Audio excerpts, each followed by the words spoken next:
नमस्कार, बहुत स्वागत है आपका इंडिया वॉइस में। मैं हूं आपके साथ प्रज्ञा मिश्रा। वक्त हो चला है उत्तर प्रदेश के इस खास बुलेटिन की, तो शुरुआत कर लेते हैं पहली खबर के साथ। उत्तर प्रदेश में स्टार्टअप और नवाचार को बढ़ावा देने की दिशा में आज एक महत्वपूर्ण कार्यक्रम आयोजित किया गया।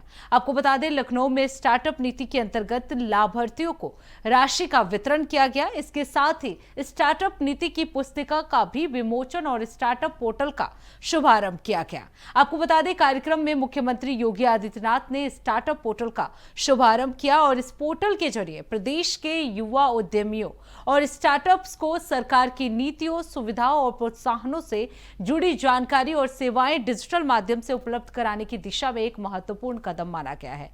यह पहल प्रदेश में नए आइडिया, इनोवेशन और युवा उद्यमिता को बढ़ावा देने के साथ साथ उत्तर प्रदेश को एक मजबूत स्टार्टअप इकोसिस्टम की ओर ले जाने की दिशा में भी महत्वपूर्ण कदम माना जा रहा है। इस दौरान सीएम योगी आदित्यनाथ ने क्या कुछ कहा, चलिए आपको सुनवाते हैं। यूपी स्टार्टअप मिशन के साथ हम सब जुड़ने के लिए यहां पर एकत्र हुए हैं। मित्रों, जब हम भारत के अंदर स्टार्टअप इकोसिस्टम की बात करते हैं, 2017 के पहले की क्या स्थिति थी और आज पूरे देश के अंदर जब हम नजर डालते हैं तो आज आपको भारत के अंदर एक व्यापक बदलाव देखने को मिलता है। मुझे याद है 2014 के पहले देश में मात्र 500 स्टार्टअप थे और आज पूरे देश के अंदर अब देखेंगे इनकी संख्या बढ़कर के 2.5 लाख से ऊपर है। एक स्टार्टअप इकोसिस्टम देश के अंदर स्वतःस्फूर्त भाव के साथ भारत के युवाओं की उन सपनों की उड़ान को एक स्पीड देता हुआ दिखाई देता है और यही स्थिति भारत की सबसे बड़ी आबादी का और सबसे बड़ी यंग वर्कफोर्स की स्टेट उत्तर प्रदेश की भी थी। उत्तर प्रदेश 2017 के पहले उत्तर प्रदेश के अंदर कुल 120 स्टार्टअप यूपी के अंदर थे और आज मुझे बताते हुए प्रसन्नता है कि यूपी के अंदर प्रधानमंत्री मोदी जी के विजन को डबल इंजन की सरकार ने थोड़ा सा प्रोत्साहन दिया, उस प्रकार के वातावरण का सृजन किया तो आज परिणाम है कि यूपी के अंदर 24,000 से अधिक स्टार्टअप यूपी के अंदर आज पूरी तरीके से उन सपनों को उड़ान देते हुए दिखाई दे रहे हैं। इनमें से 8 यूनिकॉर्न हैं और आज यहां पर हम लोगों ने उत्तर प्रदेश की स्टार्टअप पॉलिसी के अंतर्गत 107 स्टार्टअप्स को हम विभिन्न प्रोत्साहन के साथ यहां पे जोड़ रहे हैं। यूपी की इसी पॉलिसी के अंतर्गत 9 इंक्यूबेटर को भी यहां पे प्रोत्साहन प्राप्त हो रहा है। यूपी स्टार्टअप मिशन के साथ हम सब जुड़ने के लिए यहां पर एकत्र हुए हैं। मित्रों, जब हम भारत के अंदर अब रुक कर लेते हैं अगली खबर की। प्रयागराज से यूपी की सियासत से जुड़ी एक बड़ी खबर सामने आई है। आपको बता दें, लोक जनशक्ति पार्टी रामविलास ने 2027 विधानसभा चुनाव को लेकर अपनी तैयारियां तेज कर दी हैं। आपको बता दें, यूपी प्रभारी अरुण भारती ने कहा कि पार्टी बिहार की तर्ज पर यूपी में भी बड़ी जनसभाएं करेगी। 9 संकल्प महासभा, दलित चौपाल और चाणक्य चौपाल के जरिए पार्टी जो है वो जनता के बीच पहुंचेगी। वहीं सितंबर 2026 से जनवरी 2027 तक पार्टी के कई कार्यक्रम भी होंगे। सितंबर से बड़ी जनसभाओं की शुरुआत प्रयागराज से की जाएगी, जिसकी शुरुआत पार्टी अध्यक्ष और केंद्रीय मंत्री चिराग पासवान करेंगे। आपको बता दें, पार्टी पंडित पासी पासवान के नारे के साथ आगे बढ़ेगी और सड़क, बिजली, पानी, शिक्षा, चिकित्सा और बेरोजगारी जैसे मुद्दे को लेकर अपना विजन डॉक्यूमेंट्स तैयार करेगी। वहीं अखिलेश यादव के पीडीए में पी को पंडित बताए जाने पर अरुण भारती ने निशाना साधते हुए कहा कि उनकी पार्टी पंडित समाज को उचित प्रतिनिधित्व देने के साथ सभी समाजों को जोड़कर आगे बढ़ेगी। और क्या कुछ कहा, चलिए आपको सुनाते हैं। यूपी विधानसभा चुनाव 2027 को लेकर क्या तैयारी है और किस तरह से बिहार की तर्ज पर 9 संकल्प महासभाएं जो है यहाँ पर शुरू करेगी पार्टी? लोक जनशक्ति पार्टी रामविलास अपने पार्टी के संगठन को विस्तार देते हुए लगातार हर जिले में सक्रिय है, अपनी पार्टी का विस्तार कर रही है, समाज को संगठित कर रही है और इसको 2-3 माध्यम से किया जा रहा है, जिसमें सबसे प्रमुख है पहला दलित चौपाल, जिसके माध्यम से पूरे दलित समाज को, पासी पासवान समाज को संगठित करने का प्रयास चल रहा है। और इसके साथ ही साथ चाणक्य चौपाल, जिसे हम लोग पंडित समाज के जो लोग हैं उनके बीच भी संवाद करके, उनको संगठित करके, उनकी जो बातें हैं उसको प्रमुखता से आगे बढ़ाने का काम कर रहे हैं। इसी क्रम में जब हमारे नेता के बड़े बिहार में किया था नव संकल्प महासभा, उसकी भी शुरुआत हो रही है और उत्तर प्रदेश में अगले महीने से, सितंबर महीने से हमारे नेता चिराग पासवान जी की बड़ी जनसभाएं जो नव संकल्प के तर्ज पर होंगी वो शुरू हो जाएंगी। और इसके साथ ही साथ एक युवाओं और छात्रों के संवाद जेनजी के साथ भी संवाद जो है वह भी तय है। आने वाले समय में कार्यक्रम की रूपरेखा, डिटेल्स जो है मैं आगे आपको दे दूंगा, लेकिन अब यह कार्यक्रम तय है जो अगले महीने से और जिसकी शुरुआत प्रयागराज से होनी है वो शुरू हो रहा है। बिहार और केंद्र में आप सत्ता में है, यूपी में किस तरह से, किन मुद्दों को लेकर जनता के बीच जाएंगे?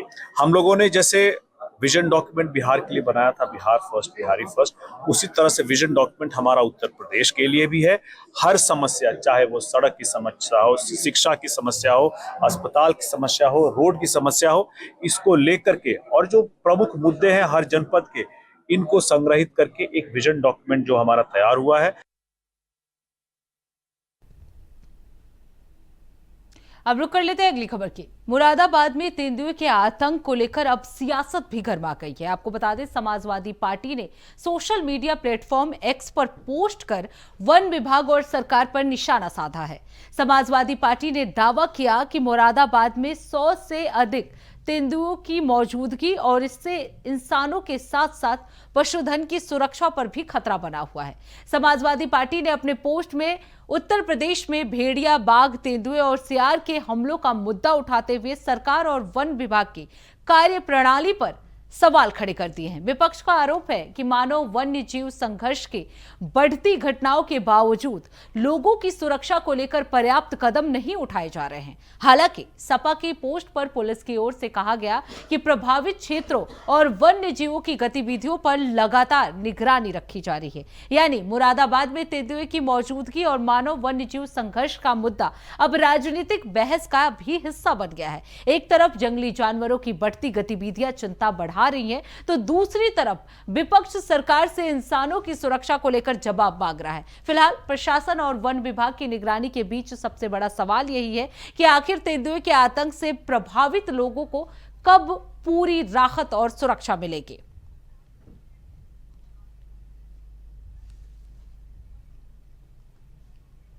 बीजेपी के राष्ट्रीय पिछड़ा मोर्चा के अध्यक्ष अमरपाल मौर्य का लखनऊ में कार्यकर्ताओं ने भव्य स्वागत किया। हजारों की संख्या में कार्यकर्ता स्वागत कार्यक्रम में पहुंचे। वहीं आपको बता दें, अमरपाल मौर्य ने समाजवादी पार्टी के अध्यक्ष अखिलेश यादव पर निशाना साधते हुए कहा कि वो केवल झूठे वादे करते हैं और जनता अब उनके वादों को समझ चुकी है। उन्होंने दावा किया कि उत्तर प्रदेश में एक बार फिर बीजेपी की सरकार बनेगी। महिलाओं को 40,000 देने के अखिलेश यादव के बयान पर भी उन्होंने सवाल उठाते हुए कहा कि जनता ऐसे वादों के झांसे में आने वाली नहीं है। और क्या कुछ कहा, चलिए आपको सुनाते हैं। रहते हैं तब इनका नारा कहां चला जाता है। जब सत्ता से इनको जनता बाहर कर देती है तब इनको जो है तरह तरह के नारे याद आते हैं। एक परिवार की राजनीति करने वाले कभी भी समाज का भला नहीं कर सकते। इन्हीं की सरकार में महिलाओं के साथ बलात्कार होता था तो कहते थे जो है इन्हीं के नेता कि लड़के हैं, गलती हो जाती है। अब रुक कर लेते हैं अगली खबर की।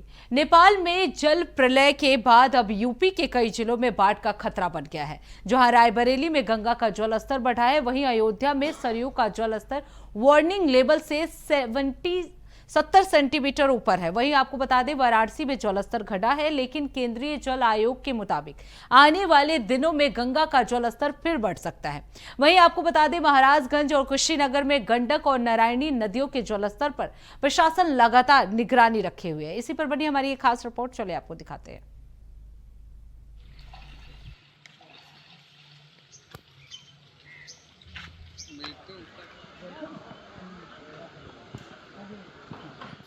नेपाल में जल प्रलय के बाद यूपी में बाढ़ का खतरा बढ़ गया है। इस वक्त यूपी में कई नदियां उफान पर हैं और लोगों की टेंशन बढ़ रही है। जहां रायबरेली में गंगा का जलस्तर बढ़ा है, वहीं अयोध्या में बाढ़ को लेकर अलर्ट है। वाराणसी में गंगा का जलस्तर फिर बढ़ने की संभावना है। वहीं महाराजगंज के लोगों को राहत मिलती दिख रही है।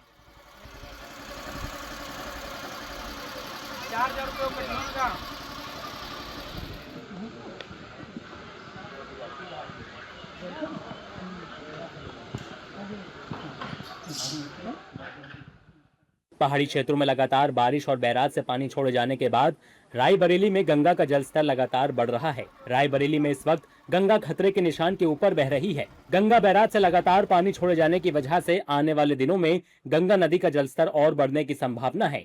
वहीं डलमऊ तहसील क्षेत्र के तटीय गांवों में बाढ़ का खतरा बढ़ चुका है। कटरी क्षेत्र में जलभराव से लोगों की मुश्किलें बढ़ गई हैं। वहीं किसानों की धान, गन्ना और अरहर की फसलें डूब चुकी हैं। डलमऊ में वीवीआईपी गंगा घाटों पर पानी भर गया है। संकट मोचन स्नान घाट भी जलस्तर बढ़ने से डूब गया है। डलमऊ कोतवाली क्षेत्र के गंगा नदी का जलस्तर बढ़ रहा है। वहीं अयोध्या में भी सरयू का बढ़ता पानी परेशानी बढ़ा सकता है। अयोध्या में बाढ़ को लेकर हाई अलर्ट है। इस वक्त सरयू का जलस्तर डेंजर लेवल से 30 सेंटीमीटर नीचे और वार्निंग लेवल से 70 सेंटीमीटर ऊपर है। केंद्रीय जल आयोग लगातार मॉनिटरिंग कर रहा है। अगर सरयू का जलस्तर बढ़ा तो नदी किनारे रहने वालों की मुश्किलें बढ़ सकती हैं। वाराणसी में गंगा का जलस्तर लगातार घट रहा है। गंगा का जलस्तर चेतावनी बिंदु से करीब 2 मीटर नीचे है, लेकिन केंद्रीय जल आयोग की माने तो आने वाले दिनों में गंगा का जलस्तर फिर बढ़ सकता है। जल स्तर को देखते हुए प्रशासन ने नाव संचालन पर पूरी तरह रोक लगा दी है। नाव संचालन बंद होने से मणिकर्णिका और हरिश्चंद्र घाट पर शवदाह के लिए आने वाले लोगों को परेशानी हो रही है। वहीं प्रशासन की तरफ से सुरक्षा व्यवस्था को लेकर विशेष सतर्कता बरती जा रही है। लग रहा है कि जलस्तर फिर से बढ़ेगा, तो जलस्तर बढ़ने के कारण यहाँ मनकिनका घाट पे जो चिता जो नीचे जल रही है अब ऊपर जलना चालू हो रहा है। हमारे लोग का कल ही गंगा आरती जो हो रहा है ऊपर हो रहा है, सुनने में आ रहा है कि भी नीचे होगा, और गंगा जी का जलस्तर संभावना है कि फिर से बढ़ेगा, तो फिर ऊपर वो शिफ्ट कर दिया गया है। वहीं नेपाल में भारी बारिश और बाढ़ के बाद महाराजगंज के निचले इलाकों में मंडरा रहा बाढ़ का खतरा फिलहाल टलता दिख रहा है। नारायणी नदी का जलस्तर अब घटने लगा है। वहीं गंडक यानी वाल्मीकि नगर बैराज के सभी फाटक खोल दिए गए हैं। एहतियात के तौर पर प्रभावित गांवों में राजस्व, स्वास्थ्य और वन विभाग के साथ एनडीआरएफ और एसडीआरएफ की टीमें अब भी तैनात हैं। महाराजगंज और कुशीनगर में गंडक और नारायणी नदियों के जलस्तर पर भी प्रशासन लगातार निगरानी रख रहा है। अब रुक कर लेते हैं अगली खबर की। महाराजगंज के घुगली थाना क्षेत्र में मेला देखने जा रहे 8 वर्षीय गुलाम गौस की मेडिकल वैन की चपेट में आने से मौत हो गई। आपको बता दें, परिजनों के मुताबिक गुलाम गौस अपने भाई गौस-ए-आजम के साथ साइकिल से जा रहा था। आरोप है कि नेशनल मोबाइल मेडिकल यूनिट की वैन के चालक का ध्यान वाहन चलाने के बजाय मोबाइल फोन पर था। वैन ने पहले साइकिल में टक्कर मारी, फिर सड़क पर गिरे गुलाम गौस के ऊपर चढ़ गई। गंभीर हालत में जिला अस्पताल ले जाने पर इलाज के दौरान उसकी मौत हो गई। इंडिया वॉइस की टीम ने गांव पहुंचकर परिजनों और ग्रामीणों से हादसे की जानकारी ली है। चलिए आपको दिखाते हैं।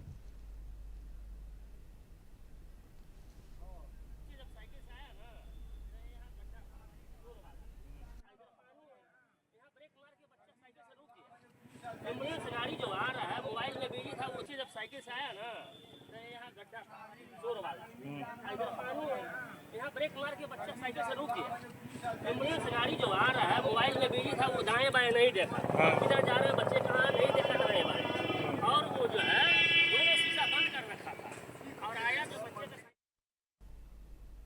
अब रुक कर लेते हैं अगली खबर की। सीतापुर के तंबौर थाना क्षेत्र परिसर में फायर सुरक्षा और बचाव को लेकर चल रहे प्रशिक्षण के दौरान बड़ा हादसा होते होते बच गया।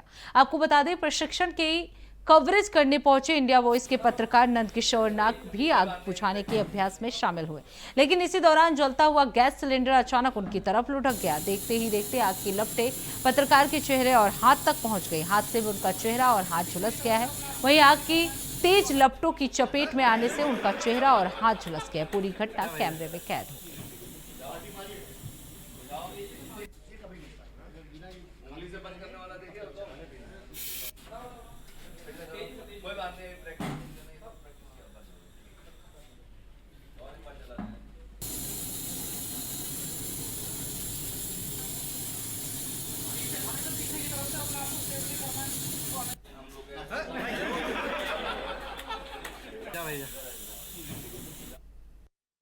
अब रुक कर लेते हैं अगली खबर की। बसपा सुप्रीमो मायावती ने उत्तर प्रदेश सरकार की अगले 6 महीने में 1 लाख युवाओं को सरकारी नौकरी देने की घोषणा पर अपनी प्रतिक्रिया दी है। उन्होंने इसे सही कदम बताते हुए चुनावी कदम की आशंका जताई है और कहा कि भर्तियां पेपर लीक और भ्रष्टाचार से मुक्त होकर समय पर पूरी होनी चाहिए। मायावती ने SC, ST और OBC के बैकलॉग पदों पर भर्ती की भी मांग की है। साथ ही सरकारी स्कूलों को दोबारा सक्रिय करने और महिलाओं की सुरक्षा और आत्मनिर्भरता पर ठोस कदम उठाने की मांग की है।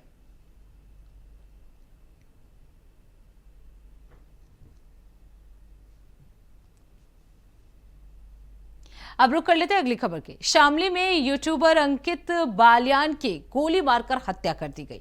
घटना शामली कोतवाली क्षेत्र की बताई जा रही है। जानकारी के मुताबिक अंकित शाम के वक्त जिम गए थे। जिम से बाहर निकलते ही बदमाशों ने उन पर ताबड़तोड़ फायरिंग शुरू कर दी। करीब 18 राउंड गोलियां चलने से अंकित गंभीर रूप से घायल होकर मौके पर ही गिर पड़े। उन्हें तत्काल अस्पताल ले जाया गया, जहां डॉक्टरों ने उन्हें मृत घोषित कर दिया।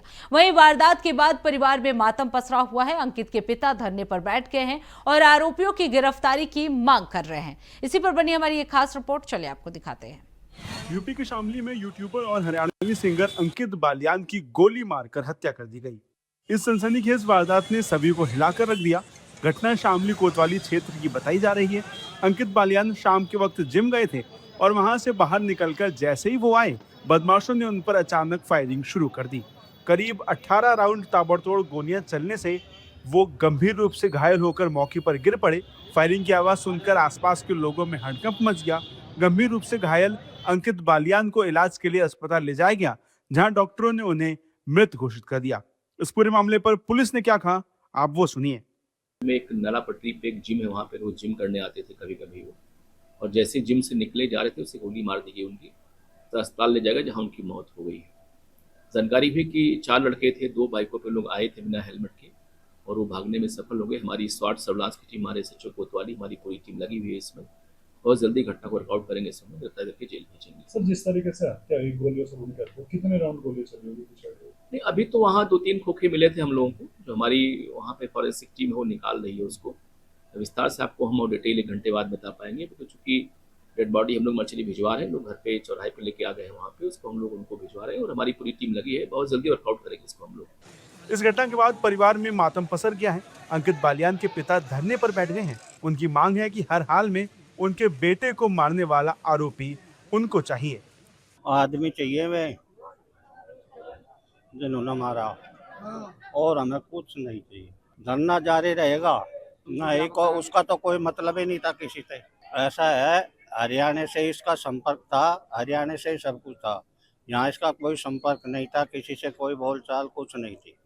वो एक कमेटी है, जो भी है हमें तो पता नहीं, वो है बस, और हमें नहीं। मुझे बता दें कि अंकित बालियान जहां जिम करते थे, उसी जिम के बाहर उनकी हत्या हुई। ऐसे में जिम संचालक ने इस पूरी वारदात के बारे में बताया है। आप भी सुनिए कि आखिर ये घटना कब और कैसे हुई। जी, सिंगर अंकित बालियान वो एक्सरसाइज करना था हमारे पास काफ़ी टाइम से, 8 महीने से करीब, और वो एक्सरसाइज करके चला गया था यहाँ से। तो कुछ ही दूरी पे उसको बदमाशों ने ताबड़तोड़ फायरिंग कर दी। कितने बदमाश थे? करीब 4 बदमाश। कैसे थे? जी, कैसे आए थे? सर वो पैदल भागे हैं इधर से, यहाँ सामने से भागे हैं पैदल। कितनी गोलियां लगभग चली? करीब 20 राउंड फायर के आसपास में। गोली का आकार है सर ये तो पता नहीं कहाँ कहाँ ले गया, लेकिन उसको तुरंत ही लड़के हॉस्पिटल में ले गए। कौन कौन लड़के लेके गए? यहाँ जिम के या बाहर से? जिम में लड़का ऐसे ही करता था, उसके गांव का भी था एक। अंकित बालियान के मर्डर पर अब राजनीति भी गर्मा गई है। सपा प्रमुख अखिलेश यादव ने सोशल मीडिया पर पोस्ट कर राज्य सरकार पर हमला बोला है। अखिलेश ने लिखा कि उत्तर प्रदेश की कानून व्यवस्था को शून्य करते हुए जिस प्रकार शामली में लोकप्रिय गायक अंकित बालियान की 18 राउंड गोलियां चलाकर बेरहमी से हत्या की गई, उससे पूरे क्षेत्र में भय व्याप्त हो गया है। मृतक की दुखी मां के द्वारा अपने बेटे के शव को गोद में रखकर सड़क पर ही शोकाकुल होने का समाचार हृदय विदारक है। जाट समाज ने हमलावरों की गिरफ्तारी को लेकर सड़क पर ही अपनी मांग बुलंद की है। उत्तर प्रदेश की समस्त जाट समुदाय इसे अपने ऊपर प्रहार मानकर आक्रोशित है। इस हत्याकांड की जांच राजनीतिक प्रतिद्वंदिता के दृष्टिकोण से भी किए जाने की मांग उठ रही है। इसके साथ ही अखिलेश ने इस पूरी घटना को बेहद निंदनीय बताया है। बहरहाल पुलिस ने वारदात वाली जगह की जांच शुरू कर दी है। आसपास मौजूद लोगों से भी जानकारी जुटाई जा रही है ताकि हमलावरों तक पहुंचा जा सके। जानकारी के मुताबिक अंकित बालियान इन दिनों जिला पंचायत चुनाव की तैयारी कर रहे थे। ऐसे में उनकी अचानक हत्या की खबर सामने आने के बाद इलाके में सनसनी फैल गई है। हालांकि उनकी हत्या के पीछे असल वजह क्या थी, ये अभी साफ नहीं हो पाया है। तो इसी के साथ उत्तर प्रदेश के इस खास बुलेटिन में बस इतना ही। देश दुनिया की तमाम बड़ी खबरों के लिए देखते रहिए इंडिया वॉइस। तब तक के लिए नमस्कार।